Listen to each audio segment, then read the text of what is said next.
guys, and welcome to the physics class of Muizenberg High School. So today we will be showing you how to work out g, or acceleration due to gravity, which will be expected to equal 9.8 meters per second squared.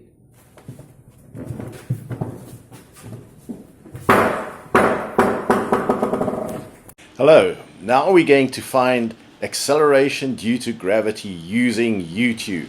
So here we have a video of a ball being dropped. Now what we can do is, using the full stop, you will advance the ball by one frame every 1/30th of a second, or we can press the comma on your keyboard and the ball will go back. And we're able to find out how many frames we have per second on our YouTube video by looking at, let's just move this around here.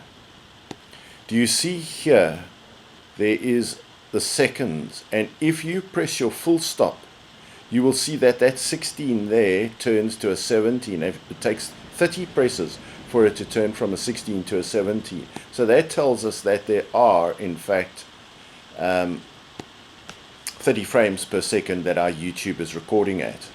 So what we can then do is, we know that every time we press the full stop, watch here, do you see it's moved by 1 or 2 centimeters. So now we say in 1/30th of a second it's moved 2 centimeters, press the full stop again, and there it's moved to about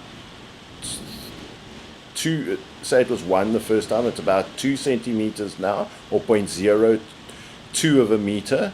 We press the full stop again, 0.05 of a meter. There, it's hard to see the ball because our lighting should be from the front. Then you see that shadow there, that would be directly behind, and if we had a sharp light in front, we would be able to tell exactly where the ball is. But it looks like it's 0.1 of a meter, 0.15, 0.22 of a meter, 0.27 of a meter, and so on, 0.38 of a meter. So now we take those readings. You see, we marked it on a board 0 to 1 meters, and there the ball goes all the way down to the bottom, and then it hits and bounces. So we take that data and then we go to a thing called Google Spreadsheets. So here is my Google spreadsheet. You see in our first column we got time, so that's 0 seconds has passed, then 1/30th of a second, or 0.03, 2/30ths of a second, or 0.06, 3/30ths of a second, or 0.1 of a second has passed. And here is the position of the ball, which I was telling you about. In the first 30th of a second it moved 0.01 meters, then 0.03, etc. meters. So here was the things we were reading off as the ball was falling. Then to work out displacement, it's that minus that equals that. That minus that equals that. 0.06 minus 0.03 is 0.03. So there's our displacement.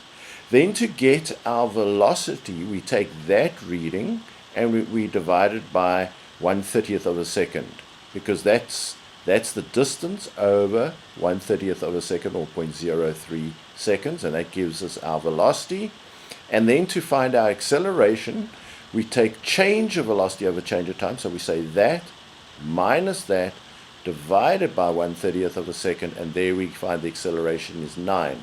So if we do that, so it's change of velocity is final velocity minus initial velocity divided by the time between readings, which is 0.03 seconds, and there's our acceleration due to gravity, which is 9 something, then happens 18, 9, 18, 0, 0. So you can see, because we're having trouble reading because we had trouble reading where the ball was, we just take an average, and we find our average acceleration due to gravity comes to about close to 9.8. So YouTube's a very useful tool for doing frame by frame analysis, and then we populate our Google spreadsheets, Google spreadsheets are wonderful. They don't pay me to say so, but you can do all the maths by just putting up a formula. And then when we've populated, I love the word populate, so it makes me feel like Noah, go forth my son and populate the spreadsheet. And so once we've populated the spreadsheet, it does all the maths for us, and then we can work out our acceleration due to gravity.